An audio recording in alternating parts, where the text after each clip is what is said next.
Kinshasa na biso réalité ya banaki réalité ya banaki réalité ya banaki no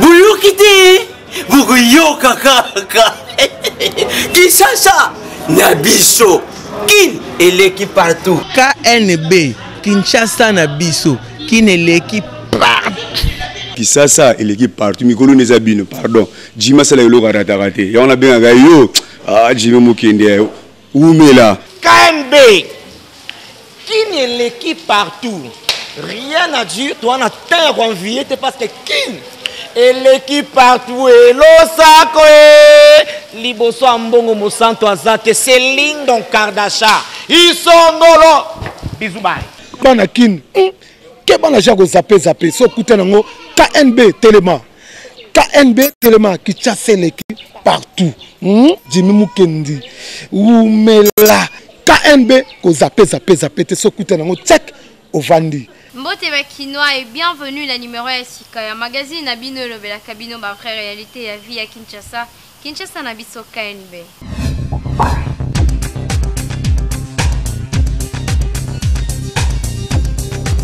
Tout funga l'édition à lelo na no comment oyo hérité le koji a proposé bino na marche esalabaki lelo bolanda. Oyo yango je otambola machine à voler batika wa distance biso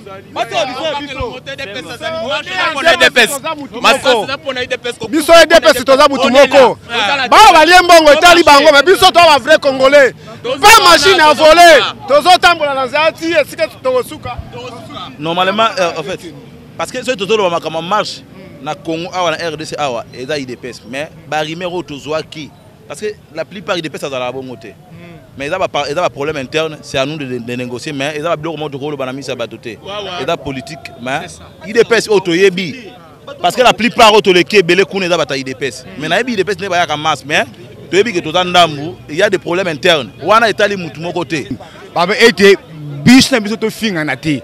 Ba mo ba yebi o basa niveau ikolo. Il dépêche et on a problème stratégique à politique na bango biso to ko finga il dépêche jusqu'à présent. Qui c'est Félix Tshisekedi Moïse Katumbi bango bana ini wana ba biloba ba pamba opposition za ini qui na suka to gagner élection Ba marcheur pe batika ki simate boyo kanenge ba sololi et blobiete pona maponomi ambula oyo machine machine vote électronique ezali interdit yango tolobiete to boy ko accompagner nanga na décision na ya ko violer loi électorale ya mi balé tolobiete ba fictif wana sengeli kolongola bango mais ça fait une année to kolobana nanga ko zo solution te a ko boya peut ayebiete Kabila mutako kambaye pe Kabila mutayebisa kié atia machine à voter pas atia 10 millions d'effectifs peut être candidat FCC a gagné le kola to boy ko accompagner dictature ya Kabila peut être à violer mi bekonyos yango toye ko marcher donc nous marchons en connaissance des causes Nous avons sous ma fouta. Nous avons besoin d'alternance. Alternance pacifique. Il faut que la élection apaisée. CENI est institution d'appui à la démocratie. Azana est là comme on imposer biso. Machine à voter est prévue dans la loi électorale. Donc CENI a imposé biso parce que Ayebi ni neza akaskuna et aussi mbaté. Quelques militants il y a eu de PES P va marcher qui. Oh, ça les Camboya, nation. Oh, baliaki mbongo la IDPS etali bisote. Fati azala kati ya terrain. Marche na meeting ezarabile ina biso. OK. IDPS biso yeyo. Tozotambola. Totambola toboyi machine à voter yango totambola. Toboyi yango je otambola. Machine à voler. Batika odisa biso.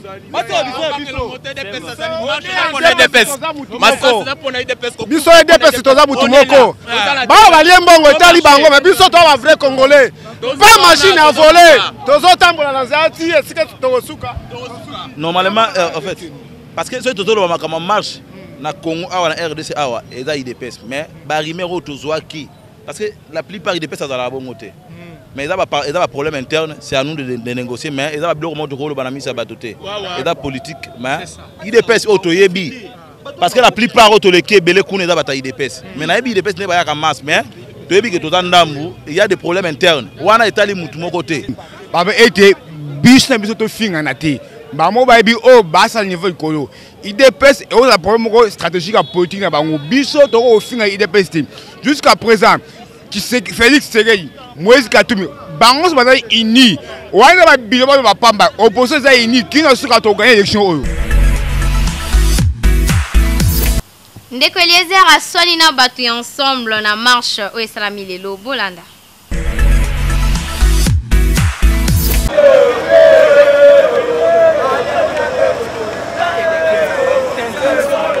Basi la zala qui chef na wana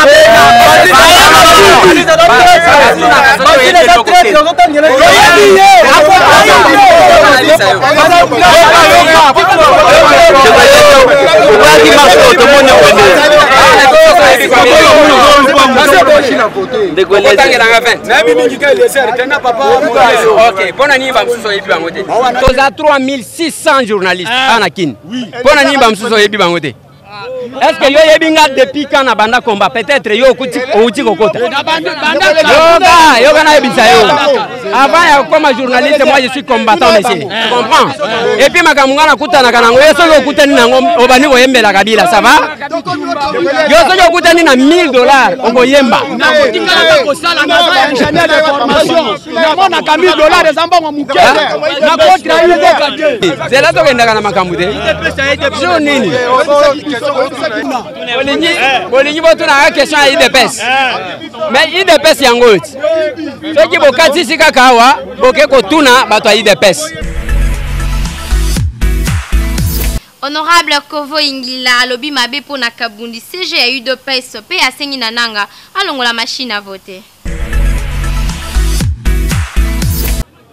Peuple alingaki machinité, ba représentant na biso ba leader na biso ba solola na Seni o etali machine. Nanga a persisté, calendrier peut prévoir machinité, loi électorale peut prévoir machinité, mais Nanga s'accroche à la machine. Raison pour laquelle après la réunion, où il y a leader, il y a opposition, dans l'état de machine, il y a eu résistance à niveau il y a Seni, c'est ainsi qui est organisé marche, accompagner le peuple pour dire non parce que tout ça est candidat pour que le peuple a voté biso. Le peuple a lingi machinité. Biso ba candidat to ko lobelo ko mususuté to transmettre volonté à peuple. Donc to tamboli poto manifester ras-le-bol ya peuple congolais na o etali machine à voter. Absence à IDPS c'est ça le problème ya gestion. Base à IDPS c'est ça la position mususu. Ba cadre pas IDPS base la position mususu. Ce que créer division na kati ya IDPS. Or IDPS c'est ali parti o ejiraka base. Mais ndenge ba kaboni na base nanga mongo na lokamo. Poza ndako nga na botami na koli kuna. Nazo kamwa. Et puis nazo kamwa ba combattant. Bazo banga ba yuma moka pakoli ngola. Ba banga yuma uti kamina na kin ba banga ye. Aze l'autre côté. Il faut ba benga na ye. Il faut jouer plus que ma vunga zwaki. Aller vungule. Vungule za biloko ba prisonnier. Na ndako moko te bato ba liaka vungule. Somo na ndako mo vungule cela veut dire azana prison, aza prisonnier. Bilial yanaye et kangisi ye a commis prisonnier. Peuple a commis hier, il a tigala hier. Azo lia vungule. Mais baninga balia katan chaki madesuti. Yo ke lia vungule. Nanga fa longola machine. Sera longola machine té. Motif ya contestation à l'élection ko banana présidence qui t'a tinasé ezaka machine.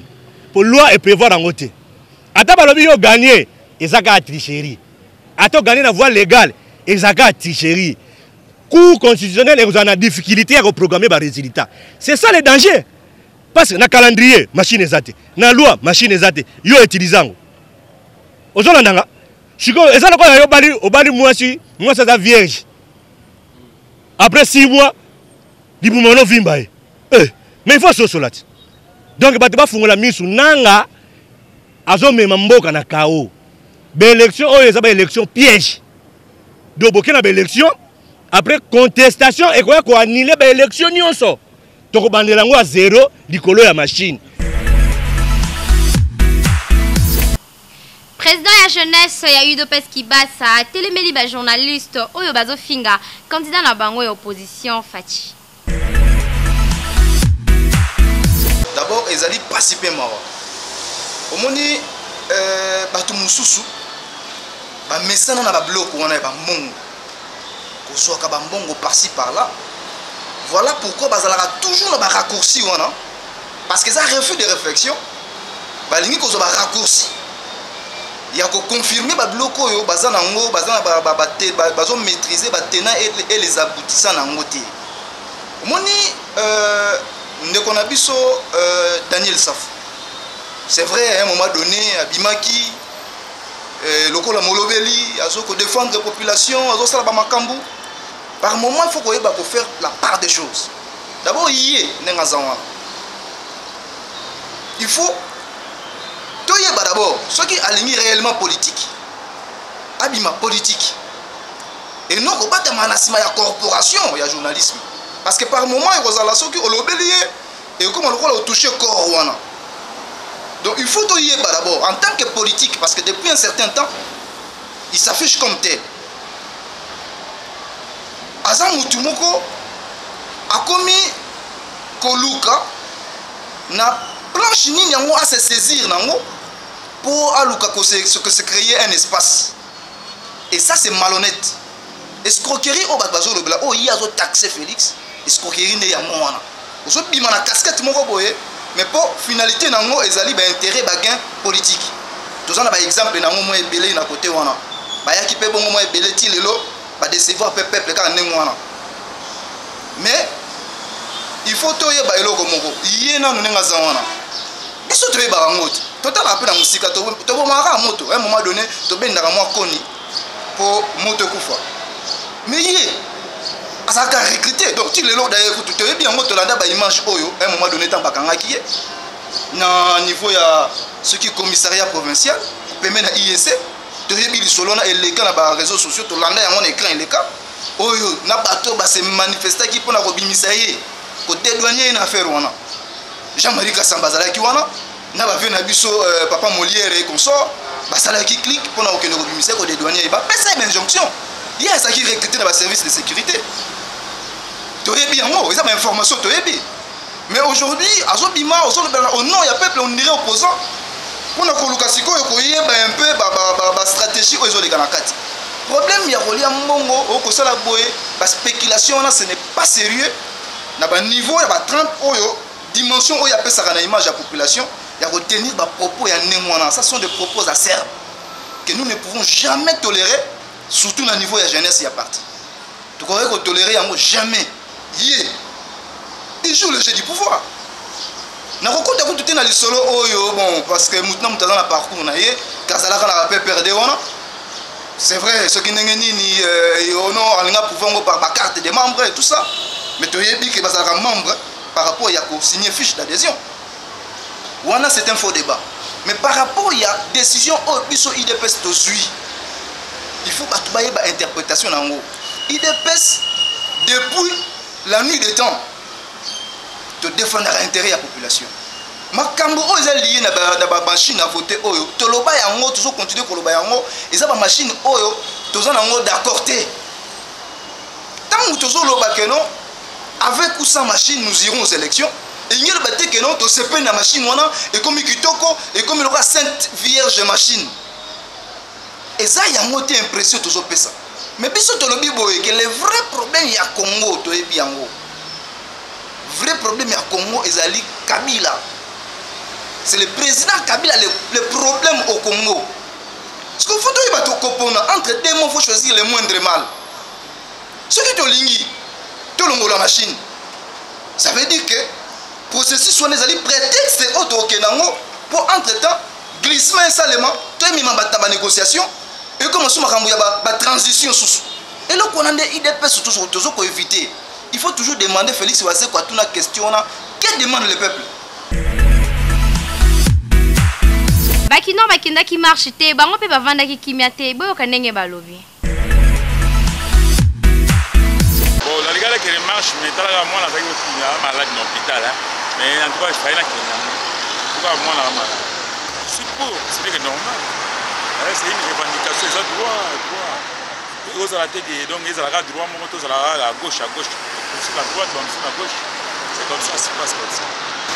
Nalobi marche ezali constitutionnel bamosusu bakoki kokende oyo bakei te mais les marches doivent se tenir lorsqu'il y a une revendication oyo bato baza na kati ya bosenga oyo etali ngai moko na kokosa yo te mais nauti na marche justement ke na avance bango parce que totika memo na seli na mobeko likunzi soki totali yango na malamu marche e nazo kozongela yango ke ezali constitutionnel c'est que elobi te kete motu oyo ake na marche il faut akufa soki motu ake na marche la police evale aprotéger bato wana ti esika bango bakosukisa marche na bango bapanzani bakei soki toza tokufaka c'est que ezali nde leta ya malamu te oyo atindaka ye bato wana baya bakoba motu me motu abimaka te na marche po kakende kokufa quand même nauti marche mpona komarche mpo na mashine ya vote wana eza malamu eza mpe malamu mpona mboka na biso bon na trouvant normal ya mabe te nayebi te mpona bango naza likambo koko oyebisa bango te me baomona makambo nyonso oyo eleka na mboka baza baaveke mpona nga politique ekosinteresse nga moins mpona ngai alors je préfère chercher mon emploi pour au lieu d'aller faire le marche donc naza mamepela koloba te oke na marche bamosusu bazongaka bamosusu bakufaka mpe j'ai des nouvelles j'ai des informations oyoka ono na marche esalemaki oyoka 5 morts bobato wana qui va payer les familles qui va payer les familles bien nauti koloba c'est l'homme qui est au centre de tout ce que j'ai appris à l'Inikine mais nde nazomona ke moto azali na centre ya makambo yango te omonte ye moyen nakende eza te je ne serai pas protégé qui va me protéger au niveau des marches là donc okenda komarche mais protection eza te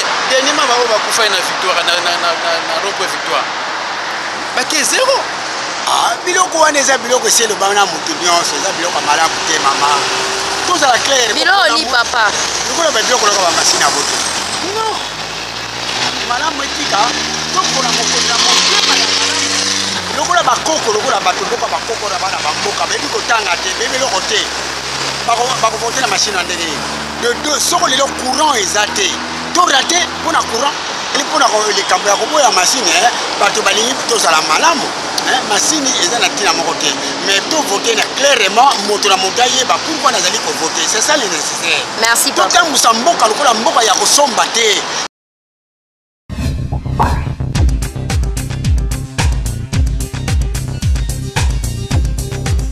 Villageois de Kitambo, Jimmy Mukendi Chimanga, lelo tozolobela parcours na ye il y a plus de 15 ans na ba média pe na communication na ye Jimmy Mukendi.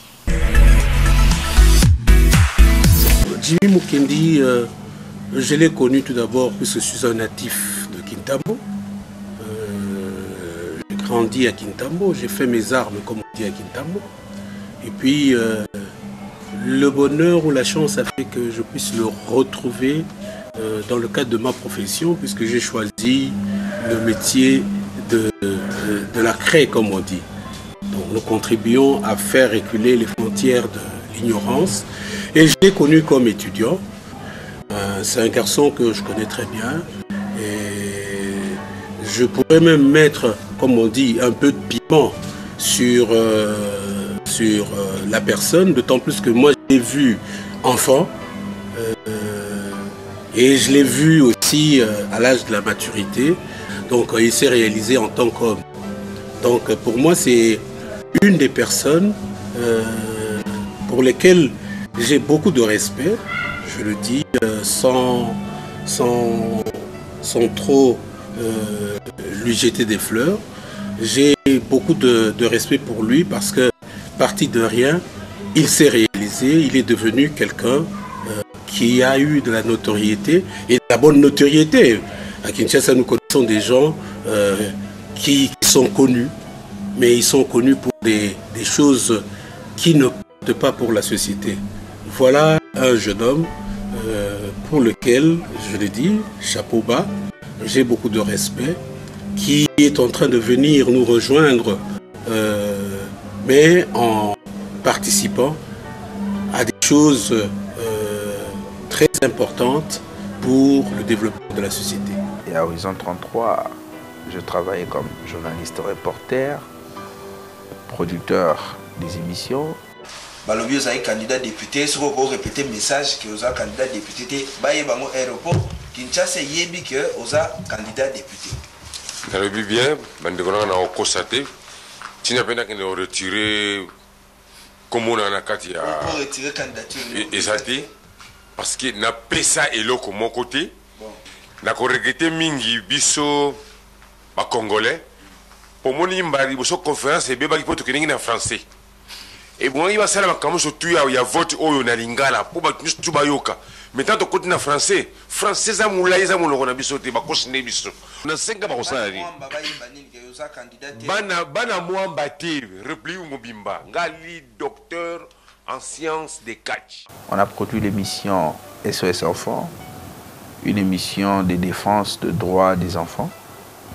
Et c'était une émission qui dénonçait déjà à l'époque ce grand problématique des enfants de la rue, appelés communément Chégué.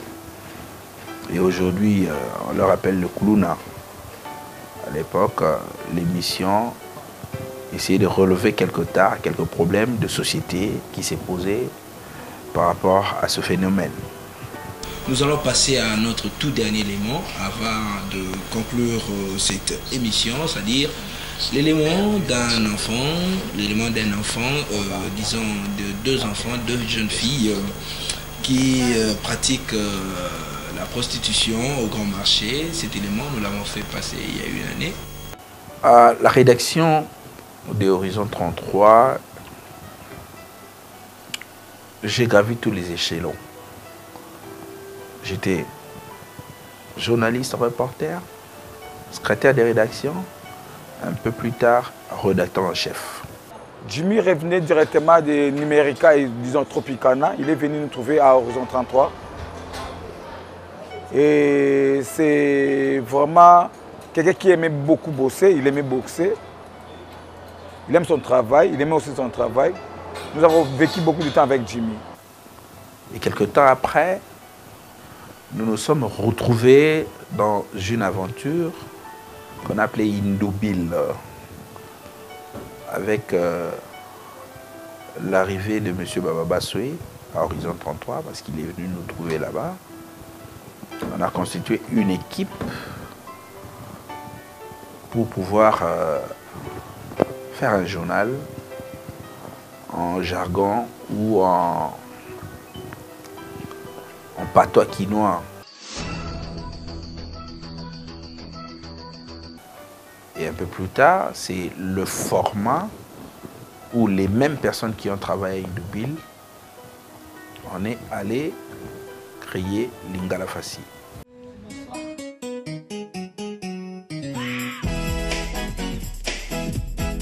Début ya semaine malamu na joint Lingala Facile lelo tokolakisa bino ba personnalité politique pe ba état-major ya ba parti politique ndenge bazali ko continuer ko s'enrôler pe ko préparer ba base na bango pona ba élection lelo quelques magasins ya marché central baboy ko fungola pour quelle raison boko ye bayango pe na journal ya lelo tokolakisa bino ndenge nini elanga ebandi ndenge nini esengeli kolengela bana surtout ndenge nini esengeli kolengela kolata po bato belé na elanga oyebi kolata te ozolata bilamba oyo ezali ko correspondre na saison te. Merci pour la fidélité na bino na joint Lingala Facile oyo kalisese oyo tokosukisa nango bokola lelo pona koloba boy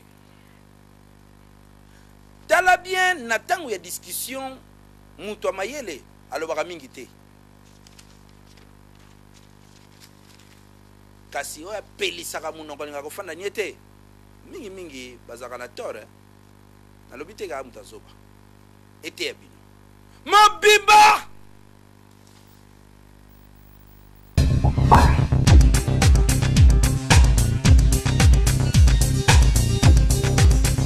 est-ce que koki ko déranger ceux qui moi na à côté classe avant ou après 6 ans par exemple en école primaire ce qu'on a la législation scolaire esengelaki mwana akota na 6 ans mais bazali éveillé na 5 ans na 5 ans mpe bakokozwa na kanisi na mituna bomoni bana babi 5 ans oyo basali maternelle normalement bakozala na 6 ans puisque 6 ans ekokoma soki tokomi na suka mbula bakosa 6 ans baconséquence comme tel ezalaka mais mingimingi mwana azali éveillé ya oyo babengaka na français âge chronologique et âge mental mingimingi tomonaka bafille bazalaka plus intelligent que bana mibali akozala koti mpe omoni aza koexcellent. Normalement il y a des pères mais il y a des exceptions à la règle.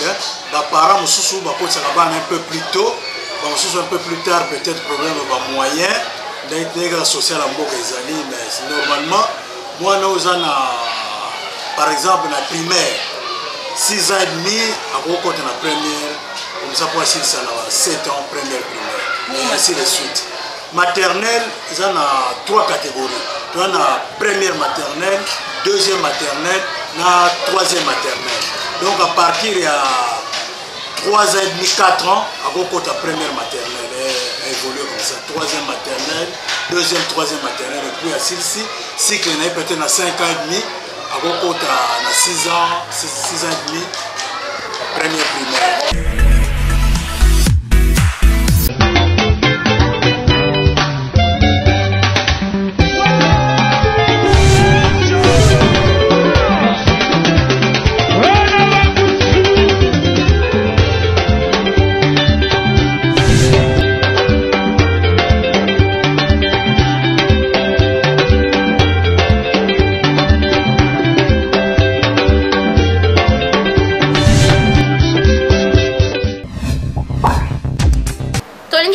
Soki mwasi akoki kosukola combien de fois par jour?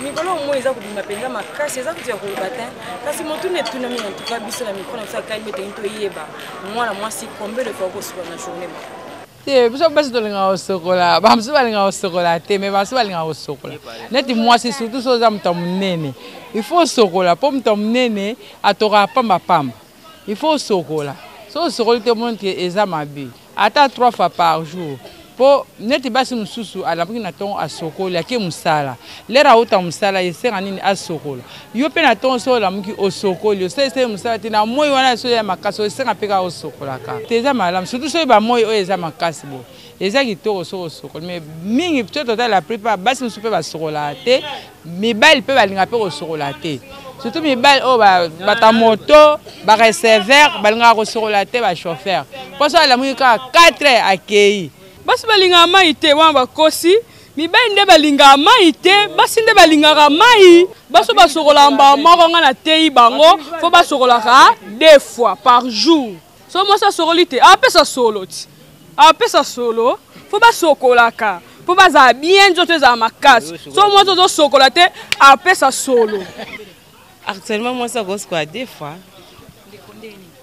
le matin le soir na tango la muki avant banda musala na yo osukoli otie nzoto propre après osemisa ndako olambi tout constant na pourquoi otamboliti ba mutoki ba mambebe ebele osukoli olali na yo wa mabe makasi azo créer ben faire ça makasi na nzoto parce que toi na peau po onde to tambolaka yankesaka mipepa ndenge na ndenge po oyo respiraka po respirer bien fait ouvert ouverture nango ya partir mai ya moni pe bakaboli ba savon mususu babenga antiseptique savon de toilette donc eza ba utilisation nango faut koluka kolanda parce que soko zo sela ngo bien ozo nourrir pepo nde to lesa mnok nde to brosamine ndenge pe photo lesaka po surtout mingi kosokola. Ba maman ya kisenso ba répondre biso balobi que moi si esengela skola mbala mibale to pe mbala misatu na journée moko eza malamu mingi pour moi si azara facile à kobimisa ba odeur ya mabe propreté na moi si azala kitoko makasi parce que babi moi si azali bongo fleur donc bino basi o boza kolanda biso na kani beto lobi moi si nde propreté. Merci pour la confiance, attention et fidélité au Bozali. Toujours copé ça na magazine Nabino. Kinshasa na biso ya lelo comme na sukat. Kanapé ça merci. L'équipe technique oya accompagné Kinga na sima caméra tout ça qui na Dieu mawe japé na montage tout ça qui na H Lukoji Pelissus tout ça qui na Rachel Chakou. Ngana bino tokutani bongo lobby pour na numéro ya sika ya magazine Nabino. Bobo Sanate ke Kinshasa et l'équipe partout. Réalité ya banaki, réalité ya banakino magazine Kinshasa na biso et l'équipe partout magazine Kinshasa na biso